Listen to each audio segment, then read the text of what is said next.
तो नमस्कार दोस्तों, स्वागत है दोस्तों आज की इस नई वीडियो में। तो दोस्तों आज की इस नई वीडियो में आप लोग को छत्तीसगढ़ की एल्बम स्टार इशिका यादव के बारे में आप लोग को बताने जा रहे हैं, जो कि अब तक की कई एल्बम कर चुकी है। और दोस्तों वह एक फिल्म की शूटिंग भी कर रही है, उसके बारे में भी बताएंगे कि वह कौन सा फिल्म है, और ये भी बताएंगे कि उन्होंने कहाँ तक की पढ़ाई किया है और कौन कौन से फिल्म में काम किया है। तो वीडियो को लास्ट तक देखते रहिएगा, और चैनल पर पहली बार आए हैं तो चैनल को सब्सक्राइब कर लीजिएगा। तो वीडियो को करते हैं स्टार्ट। तो दोस्तों इशिका यादव कोरबा की रहने वाली है और इनका जन्म 1 जनवरी को हुआ था और ये 24 साल की है। और दोस्तों इशिका यादव की पढ़ाई की बात करें तो इशिका यादव अभी कमला देवी संगीत महाविद्यालय से कथक की पढ़ाई कर रही है और बचपन से ही उनको डांस में रुचि था। इशिका यादव को एल्बम में काम करने का मौका उसके दोस्त के भाई ने दिया और यह सिलसिला चल ही रहा है और बहुत सारे एल्बम कर रही है।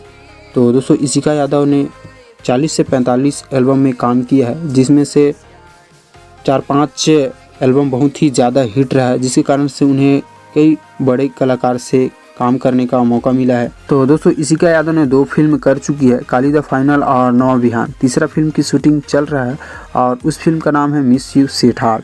तो दोस्तों अब बात कर लेते हैं इशिका यादव के इंस्टाग्राम के बारे में। तो दोस्तों इशिका यादव के इंस्टाग्राम पर 40,000 फॉलोअर्स है, जहाँ पर वे अपना न्यू पिक और रील्स वीडियो और नए एल्बम की जानकारी देती रहती है। तो दोस्तों इशिका यादव के बारे में हमें जितना भी पता था आप लोग को बताए हैं। तो दोस्तों यह वीडियो आप लोग कैसा लगा कमेंट सेक्शन में बताना मत भूलिएगा, और दोस्तों इस प्रकार का वीडियो देखने के लिए हमारे यूट्यूब चैनल को जरूर सब्सक्राइब कीजिएगा। तो मिलते हैं नेक्स्ट बायोग्राफी वीडियो में।